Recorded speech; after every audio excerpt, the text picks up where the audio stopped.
8 feet tall. My grandparents lived in Japan. Every summer, my parents would take me there on holiday to visit them. They lived in a small village, and they had a big backyard. I loved to play there during the summer. When we arrived, my grandparents always welcomed me with open arms. I was their only grandchild, so they spoiled me. The last time I saw them was the summer when I was 8 years old. As usual, my parents booked a flight to Japan, and we drove from the airport to my grandparents' house. They were delighted to see me and had a lot of little presents to give me. My parents wanted to have some time by themselves, so after a few days, they took a trip to another part of Japan, leaving me in the care of my grandma and grandpa. One day, I was playing out in the backyard. My grandparents were inside the house. It was a hot summer's day, and I lay down on the grass to rest. I stared up at the clouds and enjoyed the feeling of the soft rays of the sun and the gentle breeze. Just as I was about to get up, I heard a strange sound.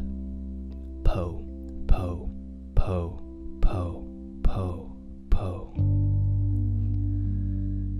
I didn't know what it was, and it was hard to figure out where it was coming from. It sounded almost like someone was making the noise themselves, as if they were just saying, po, po, po, over and over again in a deep, masculine voice. I was looking around, searching for the source of the noise when I suddenly noticed something on top of the tall hedges that enclosed the backyard. It was a straw hat. It wasn't resting on the hedge. It was behind it. That's where the sound was coming from. Po, po, po, po, po, po. When the hat began to move, as if someone was wearing it, the hat stopped at a small gap in the hedge, and I could see a face peering through it. It was a woman, but the hedges were high, almost 8 feet tall. I was surprised at how tall the woman was. I wondered if she was wearing stilts or some sort of huge high-heeled shoes. Then a split second later, she walked off and the strange noise disappeared with her, fading into the distance.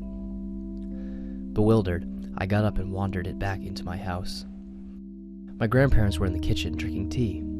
I sat down at the table, and after a while, I told my grandparents what I had seen. They weren't really paying attention to me until I mentioned that distinctive sound. Po, po, po, po, po, po. As soon as I said that, both of them suddenly froze. Grandma's eyes grew wide, and she covered her mouth with her hand. Grandpa's face became very serious, and he grabbed me by the arm. "This is very important," he said in an intense voice. "You must tell us exactly how tall was she?" "As tall as the garden hedge," I replied, beginning to get scared. My grandfather bombarded me with questions. "Where was she standing? When did this happen? What did you do? Did she see you?" I tried to answer all of his questions as best as I could. He suddenly rushed out to the hallway and made a phone call. I couldn't hear what he was saying. I looked over at my grandma, and she was trembling. Grandpa came barging back into the room and spoke to my grandmother. "I've got to go out for a while," he said. "You stay here with the child. Don't take your eyes off him for a second." "What's going on, Grandpa?" I cried. He looked at me with a sad expression in his eyes and said, "You've been liked by Hachishakusama." With that, he hurried out, got into his truck, and drove off. I turned to my grandmother and cautiously asked, "Who's Hachishakusama?" "Don't worry," she replied in a shaking voice. "Grandpa will do something. There's no need for you to worry." As we sat nervously in the kitchen, waiting for my grandfather to come back, she told me there was a dangerous thing that was haunting the area. They call it Hachishakusama because of its height. In Japanese, Hachishakusama means 8 feet tall. It takes on the appearance of an extremely tall woman, and it makes a sound like po, po, po, a deep male voice. It appears slightly different depending on who sees it. Some say it looks like a haggard old woman in a kimono, and others say it is a girl in a white funeral shroud. One thing that never changes is its height and the sound it makes. A long time ago, it was captured by monks, and they managed to confine it in a ruined building on the outskirts of the village. They trapped it using 4 small religious statues called Jizos. and they placed at the north, south, east, and west of the ruins, and it wasn't supposed to be able to move from there. Somehow, it managed to escape. The last time it appeared was 15 years ago. My grandmother said that anyone who saw 8 feet tall was destined to die within a few days. It all sounded so crazy, I wasn't sure what to believe. When Grandpa came back, there was an old woman with him. She introduced herself as Kei-san and handed me a small crumpled piece of parchment saying, "Here, take this and hold it." Then she and Grandpa went upstairs to do something. I was left alone in the kitchen with my grandmother again. I needed to go to the toilet. Granny followed me to the bathroom and wouldn't let me shut the door. I was beginning to get really frightened by all this. After a while, Grandpa and Kei-san took me upstairs and brought me into my bedroom. The windows were covered in a newspaper, and lots of ancient runes had been written on them. There were small bowls of salt in all 4 corners of the room, and a small Buddha figure placed at the center of the room on top of a wooden box. There was also a bright blue bucket. "What's the bucket for?" I asked. "That's for your pee and poo," Grandpa replied. Kei-san sat me down in the bed and said, "Soon the sun will be setting, so listen carefully. You must stay in this room until tomorrow morning. You must not come out under any circumstances until 7 o'clock tomorrow morning. Your grandmother and your grandfather will not speak to you or call you until then. Remember, do not leave the room for any reason until then. I will let your parents know what is going on." She spoke in such a grave tone that all I could do was quietly nod my head. "You have to follow Kei-san's instructions to the letter," Grandpa told me, "and never let go of the parchment she gave you. And if anything happens, pray to Buddha, and make sure you lock this door when we leave." They walked out into the hallway, and after saying goodbye to them, I closed the bedroom door and locked it. I turned on the TV and tried to watch, but I was so nervous I felt sick to my stomach. Grandma had left some snacks and rice balls for me, but I couldn't eat them. I felt like I was in prison, and I was very depressed and scared. I laid down on the bed and waited. Before I knew it, I was asleep. When I woke up, it was just after 1 a.m. All of a sudden, I realized that something was tapping on the window. I felt the blood draining from my face, and my heart skipped a beat. I desperately tried to calm myself down, telling myself it was just the wind playing tricks, or maybe the branches of a tree. I turned up the volume on the TV to drown out the tapping noise. Eventually, it stopped altogether. That was when I heard Grandpa calling me. "Are you okay in there?" he asked. "If you're scared, you don't have to stay in there all alone. I can come in and keep you company." I smiled and rushed over to open the door, but then I stopped in my tracks. I had goosebumps all over my body. It sounded like Grandpa's voice, but somehow it was different. I couldn't tell what was, but I just knew. "What are you doing?" Grandpa asked. "You can open the door now." I glanced to my left, and a chill went down my spine. The salt in the bowls was slowly turning black. I backed away from the door. My whole body was trembling with fear.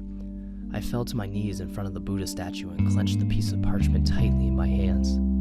I started desperately praying for help. "Please save me from Hachishakusama," I wailed. Then I heard the voice outside the door saying, "Po, po, po, po, po, po, po." The tapping on the window started up again. I was overcome by fear, and I crouched there in front of the statue, half crying and half praying for the rest of the night.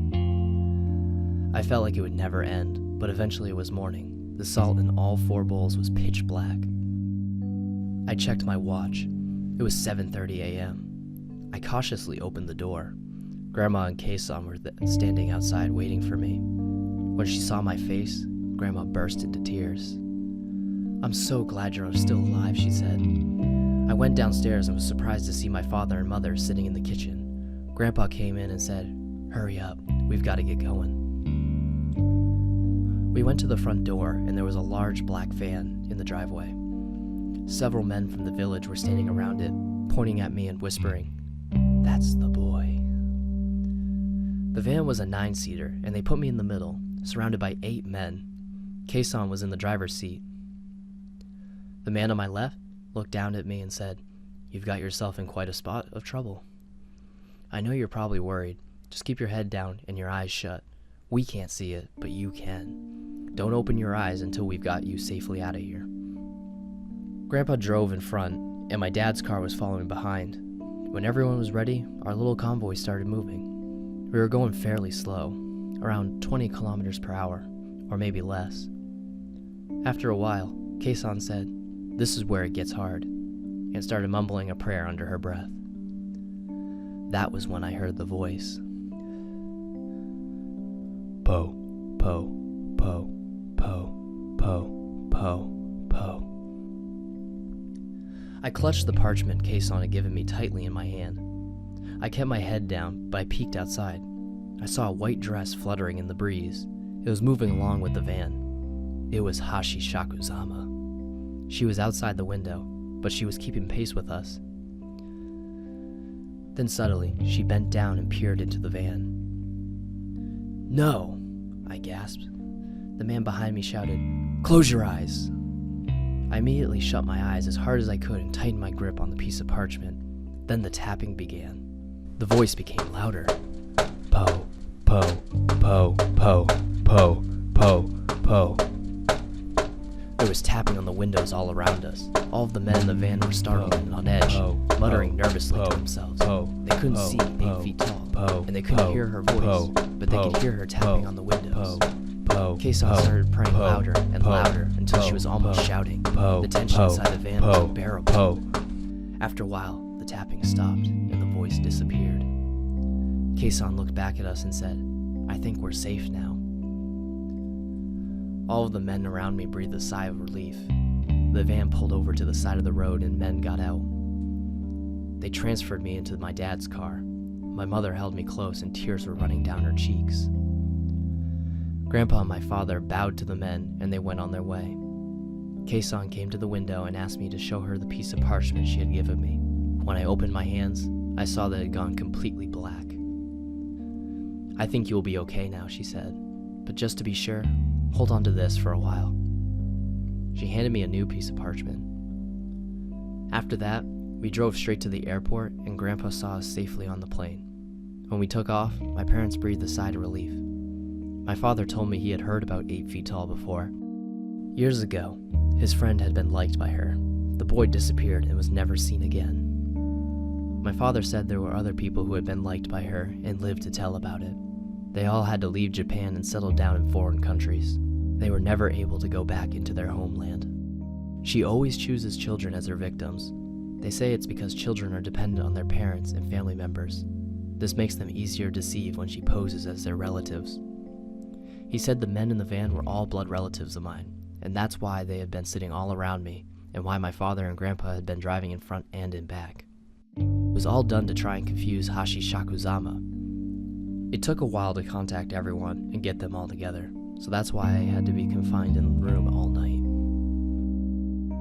He told me that one of the little Jesus statues, the ones that were meant to keep her trapped, had been broken, and that's how she escaped. It gave me the chills. I was glad when we finally got back home. All this happened more than 10 years ago. I haven't seen my grandparents since then. I haven't been able to so much as set foot in the country. Afterwards, I would call them every few weeks and talk to them on the phone. Over the years, I tried to convince myself that it was just an urban legend, that everything that happened was just some elaborate prank. But sometimes, I'm not so sure. My grandfather died 2 years ago when he was sick. He wouldn't allow me to visit him, and he left strict instructions in his will that I wasn't to attend his funeral. It was all very sad. My grandmother called a few days ago. She said that she had been diagnosed with cancer. She missed me terribly and wanted to see me one last time before she died. "Are you sure, Grandma?" I asked. "Is it safe?" "It's been 10 years, she said. "All that happened a long time ago. It's all forgotten. You're all grown up now. I'm sure there won't be a problem." But what about Hachishakusama?" I said. For a moment, there was a silence on the other end of the phone. Then I heard a deep masculine voice saying, "Po, po, po, po, po."